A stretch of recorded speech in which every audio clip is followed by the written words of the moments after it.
जय हिंद दोस्तों। कैसे हैं आप सभी? उम्मीद करते हैं बहुत बहुत बहुत अच्छे होंगे। बिहार एसएससी इंटर लेवल परीक्षा की तैयारी कर रहे होंगे। साथ ही ग्रुप डी का फॉर्म आ चुका है प्यारे बच्चे, तो ग्रुप डी का फॉर्म भी जाकर डाल लीजिए। उसकी भी तैयारी सक्सेस माइंड चैनल में हम सभी टीचरों मिलकर आपको बहुत बेहतरीन अप्रोच सिखा रहे होंगे। और अगर अभी तक नहीं भरे हैं तो कृपया जाके भर लीजिएगा, है ना। और हम 2018 प्रीवियस ईयर क्वेश्चन 9 दिसंबर 2018 में जो फर्स्ट शिफ्ट में हुआ था उसके बारे में हम लोगों ने बात करी थी। एक क्लास उसकी हो चुकी है, एक प्रैक्टिस सेट हमने उसकी करा रखा है जिसमें हम लोगों ने 10 क्वेश्चंस के बारे में बात किया था। आज हम उसी एग्जाम्स की उसी शिफ्ट में पूछे गए अन्य प्रश्नों को हल कर रहे होंगे। और चैनल पे आप अगर नए होंगे प्यारे बच्चे तो सब्सक्राइब कर लेंगे, लाइक कर लेंगे और फिर आगे बढ़ेंगे मेरे साथ साथ, ठीक है। चलिए, आज की क्लास में बिल्कुल इससे ज़्यादा पढ़ने की जरूरत नहीं है, किसी भी कीमत पे नहीं है, क्योंकि आपको उसी पैटर्न को फॉलो करना है प्यारे बच्चे जो एग्जाम वाले लोग आपसे पूछ रहे हैं। अनाप शनाप पढ़ने की कोई ज़रूरत नहीं है। अनाप शनाप इन द सेंस कि जिस एग्जाम की तैयारी कर रहे हैं आप उसका पैटर्न फॉलो करें। अब आप बैंक का पैटर्न फॉलो कर रहे हैं, आप कह रहे हैं कि मैं पढ़ लिया हूँ और मैं फिर एग्जाम बिहार एसएससी का देने के लिए जा रहा हूँ, तो वहाँ आपको तकलीफ आ सकती है, मुश्किल आ सकती है आपको। पैटर्न अगर आप पहले से घर पे उनकी उस एग्जाम की तैयारी कर लिए होंगे जिसकी एग्जाम आप देने जा रहे हैं, तो आपको फिर दिक्कत बहुत ज़्यादा नहीं होगी। चलिए, आज की क्लास में हम क्वेश्चन नंबर 11 के बारे में बात करेंगे प्यारे बच्चे। ये देखिए, जो 2009 दिसंबर 2018 में ही बिहार एसएससी पीटी में संभावित प्रश्न जो स्मृति पर आधारित है उसके बारे में हम लोग बात करें। क्वेश्चन नंबर 11 क्या दे रखा है? चीनी का प्रति किलो मूल्य बढ़कर 20 रुपए से 25 रुपए हो गया। चीनी की खपत को कितना प्रतिशत कम कर दिया जाए ताकि चीनी पर व्यय पूर्ववत रहे? मतलब व्यय यानी खर्च नहीं, पूरा खर्च जितना कर रहे थे हमारा खर्च उतना ही है। 100 रुपया अगर हम खर्च कर रहे थे पहले भी, तो अभी भी हम 100 रुपया ही खर्च करना चाहते हैं चीनी पे, भले ही उसका दाम बढ़ क्यों ना गया, भले ही चीनी कम क्यों ना मिल जाए। लेकिन हमें जाहिर सी बात है, अगर चीनी हम पहले 5 किलो खरीद रहे थे उसकी कीमत 20 रुपए थी, अब अगर उसकी कीमत 25 रुपए हो गई तो उतना ही पैसा में, जितना में हम 5 किलो खरीद रहे थे उतना ही पैसा में हमें उतना ही चीनी नहीं मिलेगा, क्योंकि रेट बढ़ गया है तो हमको खपत कम करनी पड़ेगी। तो सवाल भी कुछ ऐसा ही है कि मान लीजिए चीनी की कीमत 20 रुपए थी, चीनी की कीमत 20 रुपए थी, अब ये 20 रुपए से बढ़कर कितने रुपए हो गए सर? 25 रुपए हो गए, 25 रुपए हो गए। तो हम चाहते हैं कि मेरा खर्च जो है, हम चाहते हैं जो मेरा खर्च है वो बढ़े नहीं। इसका मतलब हमको 5 यूनिट की खपत कम करनी पड़ेगी। जितना दाम बढ़ा है उतना, जितना रुपया दाम बढ़ा है उतना रुपया खपत कम करना पड़ेगा। 5 की खपत हमने कम कर लिया, 5 की खपत हमने कम कर लिया, कितना में? 25 में। 5/25 और गुना कितना जगह प्यारे बच्चे? 100। आप कहेंगे सर 5 से 25 कितने बार में? 5 बार में। और 5 से 20 बार में क्या हो जाएगा? 100। और किसी फ्रैक्शन को परसेंट बनाने के लिए 100 से गुना करते हैं और यह आंसर आ जाएगा 20%, जो कि ऑप्शन नंबर ए करेक्ट है। समझ गए प्यारे बच्चे? तो आपको सवाल एकदम आराम से पढ़ना है, कुछ भी नहीं है, बहुत बहुत मुश्किल सवाल नहीं पूछता है और बहुत बहुत ज़्यादा पढ़ने की जरूरत भी नहीं है। जितना बता दिया गया है उतना अगर आप कर लेते हैं सच में सफिशियंट है, इससे ज़्यादा पढ़ने की जरूरत आपको किसी कीमत पे बिल्कुल नहीं है। ठीक है दोस्त, चलिए आगे बढ़ते हैं। इतना ही सॉल्यूशन था आपके एग्जाम इस क्वेश्चन का। क्वेश्चन नंबर 12 क्या करेंगे प्यारे बच्चे? देखिएगा, सवाल है कि 380 रुपए की धनराशि को ए एवं बी के बीच बांटा जाता है, जिसमें ए के हिस्से के 5वें भाग एवं बी के हिस्से के 8वें भाग का संगत अनुपात 4:7 है। ए का हिस्सा क्या है? देखिए मेरे दोस्त, ए और बी के बीच ये पैसा बांटना है और वो पैसा कौन सा है? 380 रुपए। अगर 380 रुपए को ए में बांटना है और बी में बांटना है तो किस हिसाब में बांटना होगा ये आप समझिएगा। आगे कंडीशन दे रखा है, क्या दे रखा है? जिसमें ए के हिस्से का 5वें भाग, ए के हिस्से का 5वें भाग, ए के हिस्से का 5वें भाग मतलब ए जितना भी है उसका 1/5, यानी आप कह रहे हैं प्यारे बच्चे a/5, आप कह रहे हैं a/5, 1 गुना 1/5 का मतलब a/5। ए के हिस्से के 5वें भाग एवं बी के हिस्से के 8वें भाग, बी के हिस्से के 8वें भाग यानी बी का 1/8। इसका मतलब है बी का 1/8 का मतलब b/8, b/8 का संगत अनुपात, इन दोनों का अनुपात, इन दोनों का अनुपात क्वेश्चन में दे रखा है प्यारे बच्चे कितना? 4:7, 4:7। इसको हम लोग समानुपात कहते हैं, जिसको हम लोग इक्वल टू भी लिखते हैं। कोई दो नंबर आपस में, कोई दो नंबर आपस में, कोई दो नंबर आपस में किसी दूसरे दो नंबर के बराबर तब हो सकता है जब प्रोडक्ट ऑफ मीन और प्रोडक्ट ऑफ एक्सट्रीम इक्वल हो जाए प्यारे बच्चे, product of mean product of extreme equal हो जाए। सर कोई दो रेशियो आपस में समानुपात तब होते हैं जब इन बीच के नंबर का मल्टीप्लाई साइड के दो नंबर के मल्टीप्लाई का बराबर हो जाए। तो 4 की गुना करेंगे b/8 से, तो क्या हो जाएगा प्यारे बच्चे, आप बोलेंगे सर 4b/8, ठीक है सर, इक्वल टू, इसका मतलब होता है इक्वल टू a/5 की गुना 7 से करेंगे तो कितना हो जाएगा प्यारे बच्चे, आप कहेंगे सर 7a/5। यहाँ तक तो कोई दिक्कत नहीं आई होगी। आगे सवाल में क्या है कि 4 कट जा रहा है किससे, 8, 4 8 को डिवाइड कर दे रहा है, तो b के नीचे हम किसको ले आएंगे, a को, और 2 की मल्टीप्लाई 7 से करते ये 14 बन जाएगा, और नीचे 5 तो था ही। इसका मतलब आप ये कह रहे हैं प्यारे बच्चे कि b की वैल्यू 14 है जी, और a की वैल्यू 5 है। a की वैल्यू कितनी है, 5 है। अब ये जो चीजें हमने आपके लिए करके दिखाया ना, ये एग्जाम में डायरेक्ट करना आना चाहिए आपको, क्योंकि सारे वैल्यू ऑलरेडी दे रखा है, समझ गए इस बात को। तो आप यहाँ से a की वैल्यू 5 देख पा रहे हैं, b की वैल्यू 14 देख पा रहे हैं, अगर हम इन दोनों को जोड़ दें तो ये 380 के बराबर हो जाएगा। यानी आप कह रहे हैं कि 14 और 5, 19 की वैल्यू क्वेश्चन में दे रखा है 380। 19 को 380 कब बनाया गया है दोस्त, जब आप 19 को किससे मल्टीप्लाई कर रहे होंगे, 20 से मल्टीप्लाई कर रहे होंगे, 20 से मल्टीप्लाई कर रहे होंगे। आपसे सवाल में क्या पूछा है, ए का हिस्सा ज्ञात करिए। ए का हिस्सा 5 यूनिट है, अगर 1 यूनिट की वैल्यू 20 है तो 5 यूनिट की वैल्यू कितनी होनी चाहिए, आप कहेंगे सर 100, और 100 ही इस क्वेश्चन का आंसर था, जो कि ऑप्शन नंबर डी था, जो कि ऑप्शन नंबर डी था। समझ गए दोस्त, बहुत बेहतरीन तरीके से आराम से चीजें बताई जाएंगी, आप आराम से समझो। फिर भी दिक्कत आ रही है तो वापस से इसको देखो कि कैसे हमने चीजें सॉल्व करी है, और बहुत अच्छे से सॉल्व करी है, ठीक है। चलिए आगे बढ़ते हैं दोस्त, क्वेश्चन नंबर कितना होगा, 13 में क्या लिखा है पढ़िएगा। निम्न में से कौन लघुत्तम भिन्न, लघुत्तम मतलब सबसे छोटी भिन्न, सबसे छोटी भिन्न, लघुत्तम भिन्न बोल रहा, सबसे छोटी भिन्न बोल रहा। अब हमको सबसे छोटी भिन्न पता करना है। अब 5/14, 21/42, 7/12, 17/21। एक तो तरीका ये है कि आप इंडिविजुअली सबको डिवाइड कर लो, इंडिविजुअली सबको क्या कर लो, डिवाइड कर लो, इंडिविजुअली सबको डिवाइड कर लो, और डिवाइड करने के बाद डेसिमल के बाद जो सबसे बड़ा नंबर होगा वो सबसे बड़ा होगा, जो डेसिमल के बाद सबसे छोटा नंबर होगा वो सबसे छोटी वैल्यू होगी। पहला तो ये तरीका है। दूसरा तरीका ये है कि आप डिनोमिनेटर वैल्यू को सेम कर लो। इससे पहले वाली जो क्लास थी उसमें मैंने यही चीज आपको समझाया था, है ना। आप क्या करो, डिनोमिनेटर वैल्यू को सेम करो। इसके डिनोमिनेटर में क्या है, आप कहेंगे सर 14, इसके डिनोमिनेटर में क्या है 42, इसके क्या है, चलो मैं लिख ही देता हूँ इसको, चलो मैं इसको लिख ही देता हूँ। देखो 14 है, फिर क्या है 42 है, फिर क्या है 12 है, और फिर क्या है 21 है, फिर क्या है 21 है। अब मैं ये चाहता हूं कि मैं इसका एलसीएम लूं। अगर मैं सबको बराबर करना चाहता हूं तो किसी 2 3 4 5 नंबर को बराबर करने का मतलब ये है कि उन सभी नंबरों का एलसीएम ले लिया जाए। एलसीएम वो नंबर होता है जो सबसे कटेगा, है ना। तो एलसीएम का तरीका मैंने बहुत बढ़िया से पढ़ाया है आपको, क्या कि अगर कोई संख्या के पहाड़े में दूसरा संख्या आता है, किसी संख्या के पहाड़े में कोई दूसरा संख्या आता है, तो एलसीएम में उसकी कोई रोल नहीं होती। क्या 14 के पहाड़े में 42 आता है, बिल्कुल आता है सर। इसका मतलब एलसीएम लेने वाली कैटेगराइज में 42 ही काफी है, 14 की कोई जरूरत नहीं, क्योंकि 14 ऑलरेडी 42 के अंदर शामिल हो चुका। सर 21 के पहाड़ा में भी तो 42 आता है, इसका मतलब इस वाली जो भी एलसीएम आएगा उसमें 21 का भी कोई रोल नहीं है, जो भी काम करना होगा 42 खुद कर लेगा, 42 के अंदर 21 भी शामिल है। सर 12 के पहाड़ा में 42 नहीं आता, 12 और 42 में 12 और 42 का एलसीएम लेंगे, तो 42 को 2 से गुना करेंगे कितना हो जाएगा 84। अगर ये 84 एलसीएम है तो दोनों नंबर से कटना चाहिए, 42 से भी कट रहा है और 12 से भी कट रहा है, इसका मतलब 84 क्या हो गया एलसीएम, 84 क्या हो गया एलसीएम। यानी हम हर एक ऑप्शन के डिनोमिनेटर पार्ट को क्या बनाएंगे 84। अगर हम हर एक को 84 बनाएंगे तो नीचे तो 84 होगा सबका, तो 84 को लिखने की बिल्कुल जरूरत नहीं है। अब ये देखो कि 14 को हम 84 बना रहे हैं, क्या गुना करके, तो 14 छक 84, 6 की गुना 5 में कर दो, 6 5 30, ठीक है प्यारे बच्चे।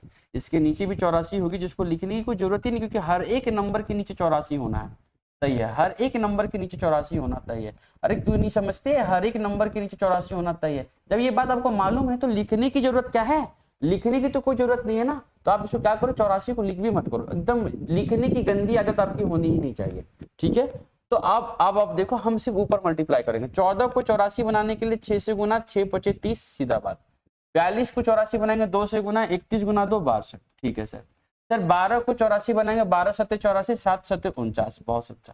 सर नीचे क्या है 21, 21 को 84 बनाने के लिए 4 से गुना करेंगे, 17 में 4 को गुना करेंगे, 17 चौका 68। आप बताओ सबसे छोटी वैल्यू इन चारों में कौन है? सबसे छोटी वैल्यू इन चारों में कौन है? आप कहेंगे सर सबसे छोटी वैल्यू 30 है। ये 30 कहाँ से आया सर? 5/14 से आया। तो आपके क्वेश्चन का आंसर भी 5/14 होगा। सबसे छोटी भिन्न, लघुत्तम भिन्न कौन है? 5/14।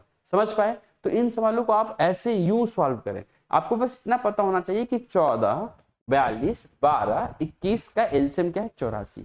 इसको 84 बनाएंगे, 6×25 84 बनाएंगे, 31 दूना 62, 84 बनाएंगे, 12 सत्ते 84, 7 सत्ते 49, 21 को 84 बनाएंगे 4 से, 17 चौका 68। तो काम हो गया तमाम। समझ पाए दोस्त? चलिए यहाँ इसमें सबसे छोटी वैल्यू 30 है, कहाँ से आई? 5/14 से। तो आपके क्वेश्चन का आंसर भी 5/14 हो।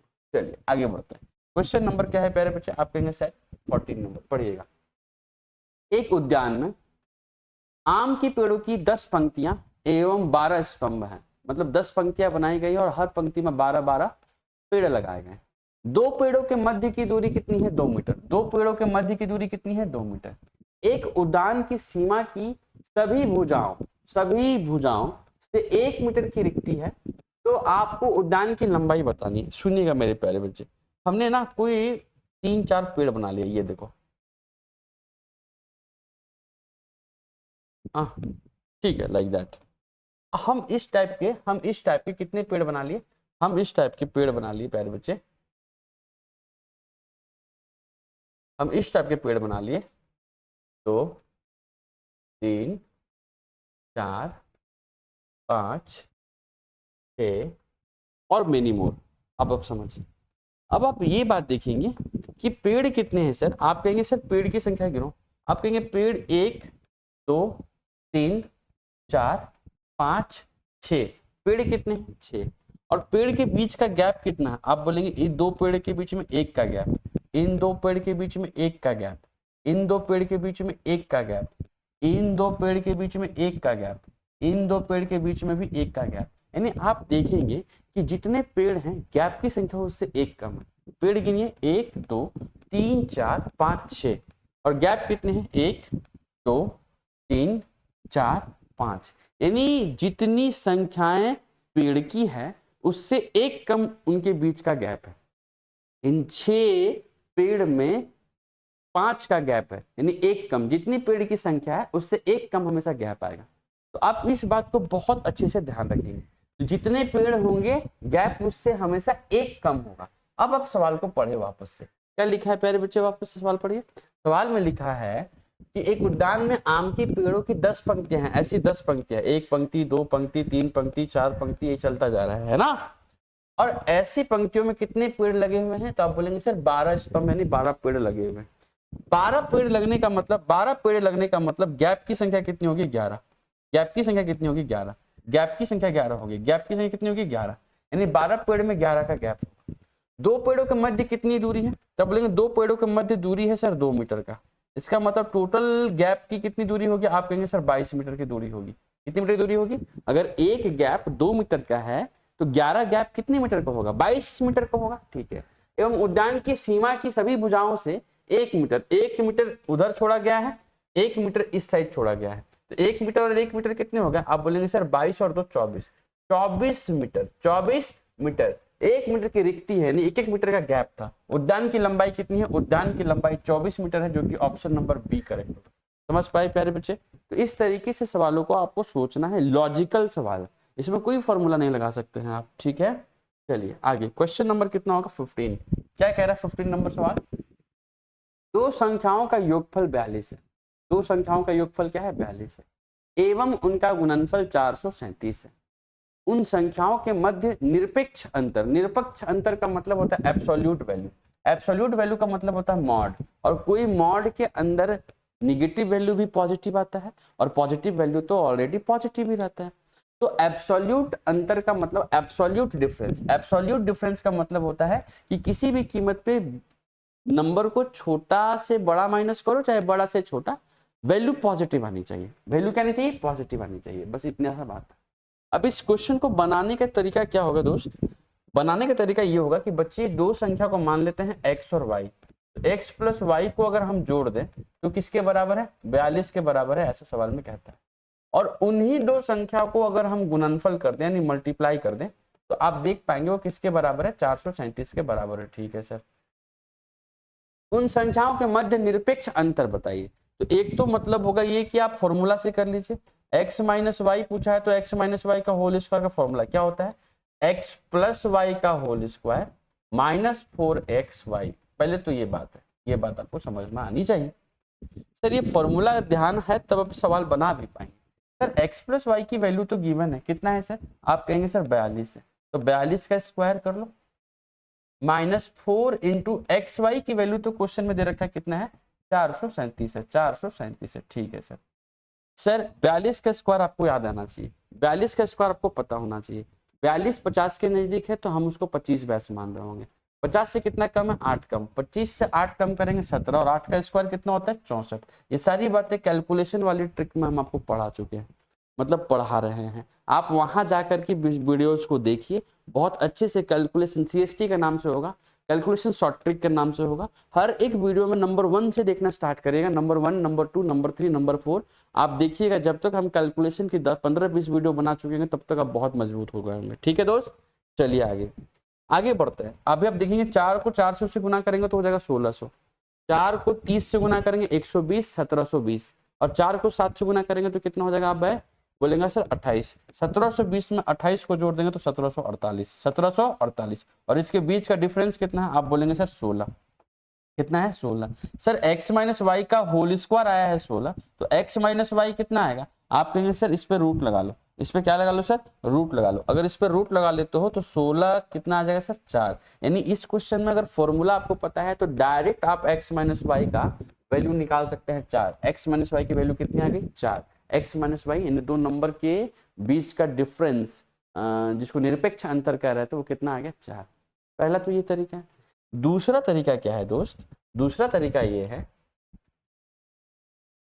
दूसरा तरीका ये है कि आप इन सवालों को ऐसे नहीं बना करके आप तरीकों को सवालों को लॉजिकली बनाएंगे। कोई दो नंबर है, दो नंबर को जोड़ने पे कितना आएगा, 42। तो हम एक काम करेंगे, इस 42 में कौन सा दो नंबर है हमें नहीं पता, तो हम उन दो नंबर को, हम 42 को ना बराबर बराबर भागों में बांट लेंगे, यानी 21-21 में बांट लेंगे, 21-21 में बांट लेंगे। 21-21 को जोड़ने पे कितना आ जाएगा, 42। क्या ये आपको पता लग पा रहा है, ठीक है सर। क्या लेकिन 21 को 21 से मल्टीप्लाई करने पे 437 आएगा, नहीं सर, कितना आता है, 441, 441। इसका मतलब ये आंसर नहीं हो सकता, 21-21 नंबर आंसर नहीं हो सकता। ठीक है सर, आगे बढ़िए। फिर क्या करिए सर, सर इसको करिए एक कम और इसको एक बढ़ा दीजिए, इसको एक बढ़ा दीजिए। क्या दोनों को जोड़कर 42 आ रहा है, बिल्कुल आ रहा है। क्या दोनों को गुना करने पे कितना आएगा, आप बोलेंगे 420, सर ये भी नहीं होगा, सर ये भी नहीं होगा, 437 होना चाहिए, बिल्कुल सर, ठीक है। इसका मतलब ये भी आंसर नहीं है। सर इसको एक कम कर लीजिए, यानी 19 कर लेते हैं। अगर ये 19 होगा तो ये कितना होगा सर, आप बोलेंगे सर ये होगा 23। कितना होगा, एक कम कर लिए एक बढ़ा लिए, 19 गुना 3, 19 9 27। देखिए यूनिट डिजिट में कितना आ रहा है सर, 7, और यहाँ भी यूनिट डिजिट में 7 है, चेक करो बेटा। 19 × 57 का 7, 19 × 57 का 7, हाथ में कितना बच गया, 5। 19 दूना 38, 38 और 5 कितना होगा, 43, यानी 437 आ गया। यानी संख्या कौन है सर, संख्या कौन है सर, संख्या कौन है सर, संख्या 19 है, संख्या 19 और 23 है। संख्या क्या है, 19 और 23 है, और 19 और 23 के बीच का डिफरेंस आपसे पूछा था, तो सर 19 और 23 का डिफरेंस कितना आएगा, 4। निरपेक्ष लेना है प्यारे बच्चे, इसका मतलब 19 - 23 - 4 मत लेना, इसने एब्सोल्यूट वैल्यू पूछा है। एब्सोल्यूट वैल्यू का मतलब कितना हो जाएगा, 4, जो कि ऑप्शन नंबर ए करेक्ट है। तो आप सवालों को लॉजिकली ऐसे समझ सकते हैं।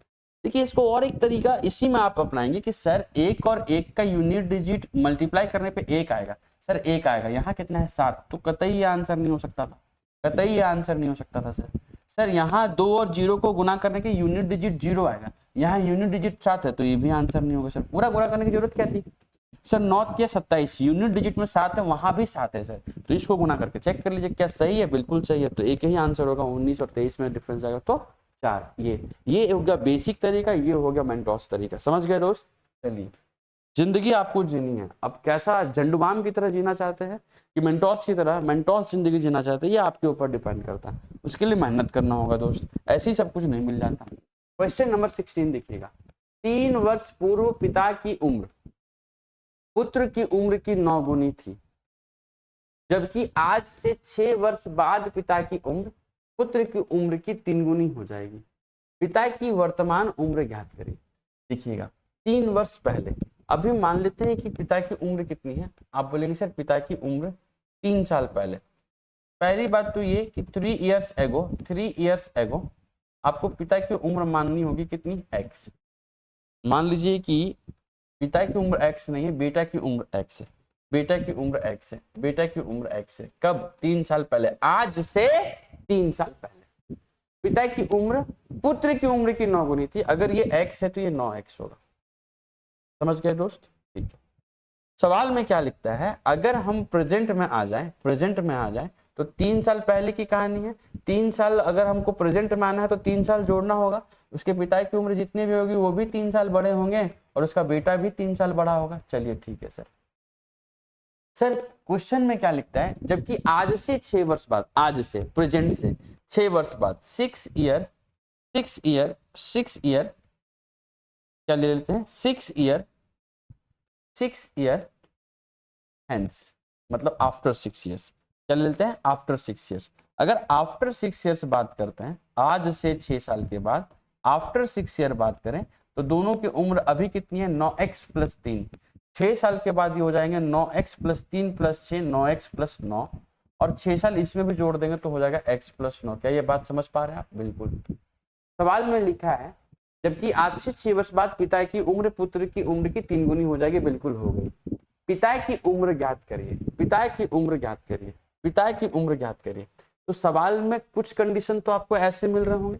अब इन तरीकों को आप अच्छे से लिख करके सवाल बना सकते हैं कि सर अगर 3 साल पहले उसकी उम्र 9x थी और बेटा की उम्र x की 9 गुनी हो गई, तो प्रेजेंट में उसके पिताजी कितने होंगे, 9x + 3, और बेटा कितना हो जाएगा, x + 3। आफ्टर 6 ईयर, 6 साल के बाद कि पिता की उम्र कितनी हो जाएगी, आप कह रहे हैं 9x + 9, और उसकी बेटा की उम्र कितनी हो जाएगी, x + 9 लिख रहा है। जबकि आज से 6 वर्ष के बाद पिता की उम्र पुत्र की उम्र की 3 गुनी हो जाएगी। अकॉर्डिंग टू क्वेश्चन आप क्या देख पा रहे हैं, आप ये देख पा रहे हैं मेरे भाई कि जो पिता की उम्र है, कौन है, पिता की उम्र 9x + 9 है, वो अपने पुत्र की उम्र यानी x + 9 की 3 गुनी हो जाएगी। पिता अगर 3 गुनी हो रही है और हम चाहते हैं कि पिता और बेटा की उम्र बराबर हो जाए, तो बराबर करने के लिए जो 3 गुनी कह रहा है पिता, उसको 3 गुनी को हम बेटा में मल्टीप्लाई कर देंगे। ऐसे समझिए कि मेरे पास 60 रुपए है और आपके पास 20 रुपए है। आपके पास जितने पैसे उससे 3 गुना मेरे पास पैसा है। आपके पास 20 रुपए है तो मेरे पास कितना है, 60 रुपए। ये बात ठीक है। अगर हम चाहते हैं तो हम ये बात तो कह ही रहे हैं कि आपके पास जितना पैसा है उससे 3 गुना मेरे पास पैसा है। अब हम चाहते हैं कि ये बात दोनों बराबर हो जाए, यानी आपके पैसे और मेरे पैसे बराबर हो जाए। तो आपके पास 20 रुपया है, 3 गुना मैं हूं, तो 3 गुना किस में करना होगा, आप में, ताकि दोनों बराबर हो जाए। तो यही बात है, पिता की उम्र 3 गुनी है तो हम बेटा की उम्र में 3 गुनी करते ही बाप और बेटे की उम्र क्या हो जाएगी, बराबर। सर सवाल में क्या था, सवाल में ये था प्यारे बच्चे कि आप 9x + 9 = 3x + 9 या 27। ठीक है सर। सर x वाली को सॉल्व करेंगे तो 6x आ जाएगा सर, और 27 में से 9 जाएगा तो 18 आ जाएगा। इसका मतलब आप कह रहे हैं कि x की वैल्यू 3 है। x की वैल्यू कितनी है दोस्त, 3 है। बहुत अच्छा सर, x की वैल्यू 3 है, लेकिन सर हमें x की वैल्यू नहीं चाहिए थी, हमें पिता की वर्तमान उम्र चाहिए।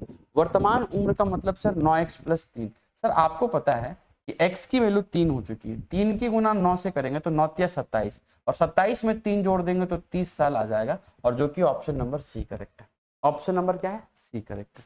तो ये तो हुआ x मान के क्वेश्चन को करना। इस क्वेश्चन को और तरीके हैं जिससे आप सवालों को बना सकते हैं दोस्त। कैसे बनाएंगे सर, देखिएगा।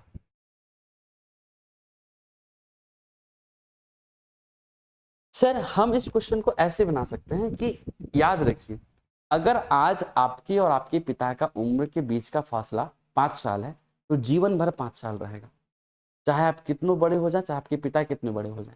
अगर आपकी उम्र आज 15 साल है और आपके पिता की उम्र 40 साल है, आपकी उम्र अगर 15 साल है, आपकी पिता की उम्र कितनी है, 40 साल। कितनी है, 40 साल। तो अभी आपके और आपके पिता में कितने साल का अंतर है, आप बोलेंगे सर 25 साल का अंतर है। अब 5 साल के बाद आप हो जाएंगे 20 साल के, तो 5 साल भी तो आपके पिता में भी जुड़ेगा, कितना हो जाएगा, 45 साल के। देखिए अभी भी दोनों के बीच में कितना का अंतर है, 25 साल।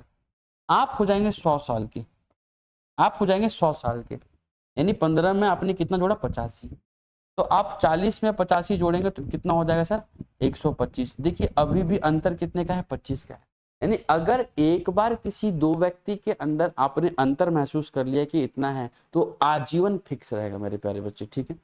चलिए ये बात आप समझ पाए होंगे, आई होप समझ पाए होंगे। अगर आप ये बात समझ चुके हैं तो आप देखिए सीधा क्या है 3 वर्ष पूर्व, 3 वर्ष पूर्व को हम -3 से रिप्रेजेंट करेंगे, यहाँ पे फादर लिखेंगे, यहाँ पे सन लिखेंगे, ठीक है। अगर आपको प्रैक्टिस है तो आपको ये सब भी करने की जरूरत नहीं है। 3 वर्ष पहले पिता की उम्र 9 गुनी थी, अगर बेटा 1 यूनिट है तो पिता कितने हो जाएंगे 9 यूनिट, ऐसा हमने रेशियो में मान लिया है, ठीक है दोस्त। आगे सवाल में आप देख पाएंगे क्या, जबकि आज से 6 वर्ष बाद, आज से 6 वर्ष की अगर हम बात कर लेते हैं, 6 वर्ष के बाद की बात कर लेते हैं, तो पिता की उम्र पुत्र की उम्र की 3 गुनी हो जाएगी, यानी अगर पुत्र 1 यूनिट का था तो पिता 3 यूनिट का हो जाएगा 6 साल के बाद, आज से 6 साल के बाद, ठीक है सर। लेकिन एक बात आपको इसमें समझना होगा कि 3 साल पहले पिता और पुत्र की आयु में कितना का अंतर है, आप बोलेंगे 9 और 1 8 का अंतर है। तो सर अगर एक बार हमने अभी तुरंत बताया कि एक बार अगर दोनों के बीच में 8 साल का अंतर आ गया, 8 यूनिट का अंतर आ गया, तो सर अभी भी उसके बीच में 8 यूनिट का ही अंतर होना चाहिए। देखो यहाँ 2 यूनिट आ गया, दोनों के बीच का अंतर कितना आ गया 3 में से एक जगह 2 यूनिट, ये नहीं हो सकता। यानी हर हाल में अगर आप किसी दो आदमी के बीच एक बार गैप को मेंटेन कर पाते हैं तो दूसरी बार चाहे कितनों भी आप साल उसमें जोड़ दीजिए या घटा लीजिए, हर हाल में किसी भी कीमत पे वो डिफरेंस बराबर होगा प्यारे बच्चे। अब आपको डिफरेंस बराबर नहीं है तो डिफरेंस पहले बराबर करिए, कैसे डिफरेंस बराबर करेंगे, इन दोनों का डिफरेंस कितना है 3 में से एक जगह 2 का गुना यहाँ कर लीजिए, 9 में से एक जगह 8 का गुना यहाँ कर लीजिए और फिर रेशियो को बनाइए। 2 गुना 9 कितना हो गया, आप कहेंगे सर 18, 2 गुना 1 कितना हो जाएगा 2, सर 8 गुना 3 कितना हो जाएगा 24 और 8 गुना 1 कितना हो जाएगा 8। अब जरा देखिए तो क्या डिफरेंस दोनों में बराबर है, आप बोलेंगे सर 18 और 2 में 16 का अंतर, 24 और 8 में भी 16 का अंतर, यानी ये अंतर हमेशा बराबर होना चाहिए। समझ पा रहे प्यारे बच्चे, ठीक। अगर अंतर बराबर हो गया तो आप चेक करिए, ये जो 18 से उसके पिता 24 साल के हो गए, कितने का डिफरेंस आया 6 यूनिट का। सर ये 6 यूनिट का डिफरेंस जो है वो किस वजह से है, क्योंकि सर इन दोनों के बीच का डिफरेंस 9 साल है, 3 साल पहले और 6 साल बाद। डिफरेंस चेक करिएगा तो 6 माइनस -3, 6 माइनस -3 तो क्या हो जाएगा 6 + 3, 6 + 3 का मतलब कितना हो जाएगा 9। ये बात तो आपको पता होनी चाहिए, ठीक है। यानी 6 का अंतर आ रहा है 9 साल की वजह से। तो 1 का अंतर कितना होगा प्यारे बच्चे, आप कहेंगे सर 9/6, जिसको आप 3/2 भी लिख सकते हैं, ठीक है सर। अगर 1 की वैल्यू 3/2 है तो ये ना तो ये इसका प्रेजेंट एज है ना तो ये इसका प्रेजेंट एज है। उसके पिता 3 साल पहले 18 यूनिट के थे और 6 साल के बाद 24 यूनिट के हो जाएंगे, तो ना तो ये प्रेजेंट एज है ना तो ये प्रेजेंट एज है। प्रेजेंट एज आने का मतलब 0। सर 3 हम दोनों में से किसी एक की वैल्यू निकाल लेते हैं, अगर हम 18 यूनिट की वैल्यू निकाल लेते हैं तो आप देखेंगे 2 से 18 कितने बार में कट गया 9 बार में, 9 गुना 3 कितना हो गया 27। इसका मतलब ये है मेरे प्यारे बच्चे, ये है कि उसके पिता 3 साल पहले 27 साल के थे। अगर उसके पिता 3 साल पहले 27 साल के थे तो अभी कितने साल के होंगे, 3 साल जोड़ दीजिए, तो 27 में 3 जोड़ देंगे, 27 में 3 जोड़ देंगे तो क्वेश्चन का आंसर कितना हो जाएगा 30 साल, जो कि ऑप्शन नंबर कौन था प्यारे बच्चे। ये सवाल बड़ी आराम से प्यार से आपको समझाया तो थोड़ा टाइम टेकन भी है, वरना इसमें कहीं कोई दिक्कत नहीं, बड़ी आराम से सवाल बनते हैं। बस ध्यान ये रखना है कि दोनों रेशियो के बीच का डिफरेंस जो है, अगर यहाँ पे कुछ स्पॉट हो चुका है, कुछ पता लग चुका है, तो हर हाल में चाहे कितनों साल के बारे में बात करें, कितनों साल जोड़ दे, उसके बीच का डिफरेंस हमेशा फिक्स रहेगा। समझ पा रहे हो दोस्त। चलिए आगे बढ़ते हैं, क्वेश्चन नंबर कितना होगा, क्वेश्चन नंबर 17 आज की क्लास का। देख पाएंगे कि सवाल में लिखा है 4 अंक की सबसे बड़ी संख्या, 4 अंक की सबसे बड़ी संख्या ज्ञात कीजिए जो 12, 15, 18 से पूर्णतः विभाजित हो।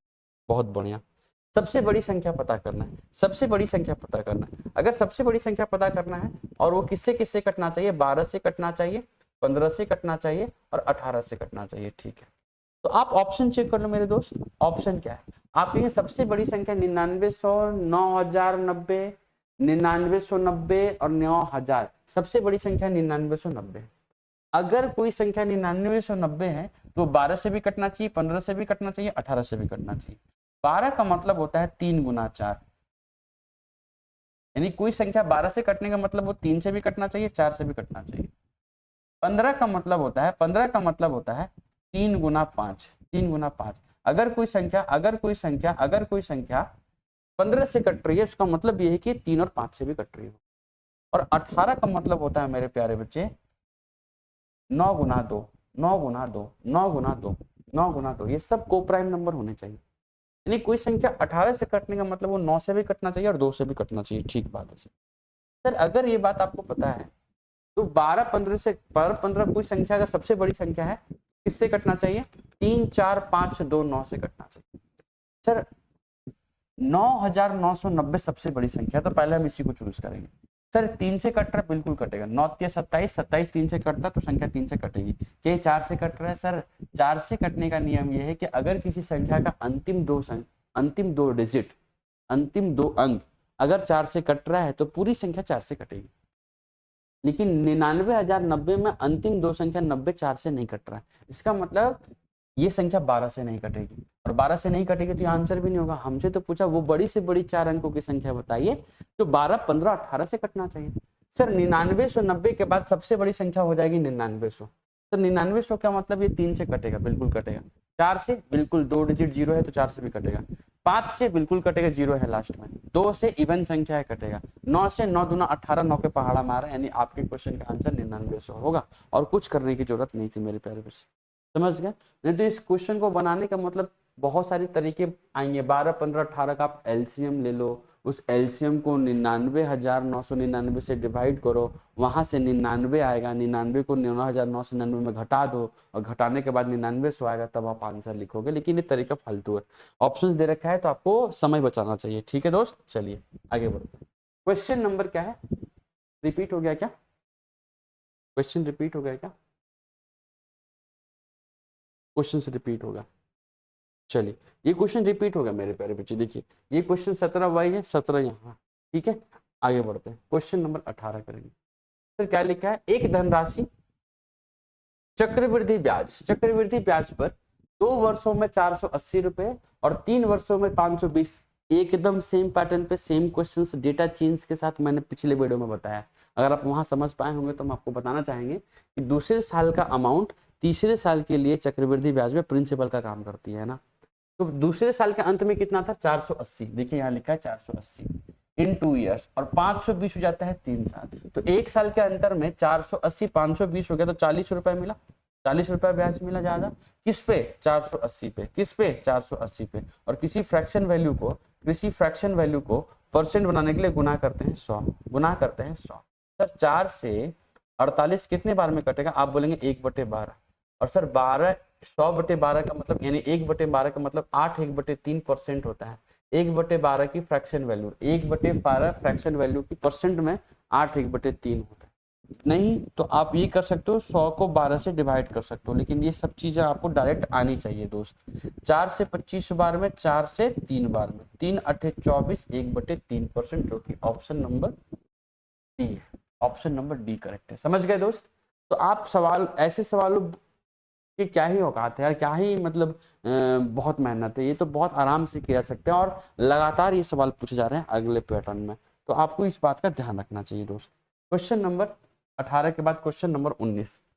क्वेश्चन नंबर 19 क्या है दोस्त? 19 नंबर सवाल देखिए। सही विकल्प का चयन कीजिए। यदि A:B इक्वल है B:C के, तो अभी ये बात बताई आपको हमने कि A:B इक्वल है B:C के, ये तब संभव है जब प्रोडक्ट ऑफ एक्सट्रीम के बराबर हो जाए। यानी कोई दो रेशियो किसी अन्य दो रेशियो के बराबर तब हो सकता है जब मिड की वैल्यू, बीच वाले नंबर की वैल्यू साइड वाले दो नंबर की वैल्यू के बराबर हो जाए, मल्टीप्लाई के बराबर हो जाए। दो नंबर के मल्टीप्लाई, बीच वाली दो नंबर के मल्टीप्लाई साइड वाले दो नंबर के मल्टीप्लाई के वैल्यू के बराबर हो जाए। यानी आप ये कह रहे हो कि सर B² की वैल्यू कितनी हो जाएगी? AC। B² की वैल्यू कितनी हो जाएगी? AC। यहां से इतना निकल पाया। आपसे सवाल में पूछा है A⁴ is to B⁴ बताइए। A⁴ is to B⁴ बताइए। तो B⁴ की वैल्यू क्या आएगी? आप कहेंगे सर इसका ना स्क्वायर कर दो, B² का होल स्क्वायर करेंगे तो कितना आ जाएगा? B⁴। तो इधर भी इसका भी होल स्क्वायर कर दो और इसका भी होल स्क्वायर कर दो, तो क्या आ जाएगा प्यारे बच्चे? आप कहेंगे सर A² C²।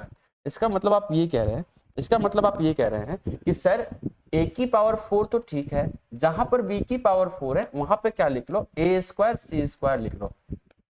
अगर आप a स्क्वायर c स्क्वायर लिखते हो, अगर आप a स्क्वायर c स्क्वायर लिखते हो तो देखो a स्क्वायर से यहाँ स्क्वायर कट जाएगा, तो आपके क्वेश्चन का आंसर कितना आना चाहिए, a square ratio c square, जो कि ऑप्शन नंबर डी करेक्ट है। ऑप्शन नंबर क्या करेक्ट है, डी करेक्ट है। देखो a square is to c square आपके क्वेश्चन का आंसर होगा। चलिए लास्ट क्वेश्चन आज की क्लास का, क्वेश्चन नंबर 20। आई होप आपको बहुत मजा आ रहा होगा, चीजें समझ में आ रही होंगी, धीरे धीरे आप अप्रोच सीख रहे होंगे, कैसे एग्जाम में लिखना है, कैसे नंबर्स लाने और कैसे सिलेक्शन लेना है। बहुत बहुत बहुत उम्दा तरीका और बहुत मजेदार तरीका।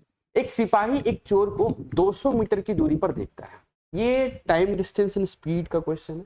जब सिपाही ने पीछा करना आरंभ किया उसी समय चोर भी दौड़ना आरंभ कर दिया। यदि चोर की चाल 8 किलोमीटर प्रति घंटा है तो सिपाही की चाल 12 किलोमीटर प्रति घंटा। जाहिर सी बात है कि अगर चोर को पकड़ना हो तो सिपाही को चोर से ज्यादा तेज दौड़ना होगा, है ना। तो सिपाही कितने समय में चोर को पकड़ लेगा। देखिए एक्चुअल सिचुएशन हम आपको दिखाते हैं, एक्चुअल सिचुएशन हम आपको दिखाते हैं कि क्वेश्चन में ये कह रहा है, क्वेश्चन में ये कह रहा है कि यहाँ पे भाई साहब पुलिस है और यहाँ पर चोर है ना। पुलिस है यहाँ पे, सॉरी यहाँ पे चोर है और यहाँ पर कौन है, पुलिस है।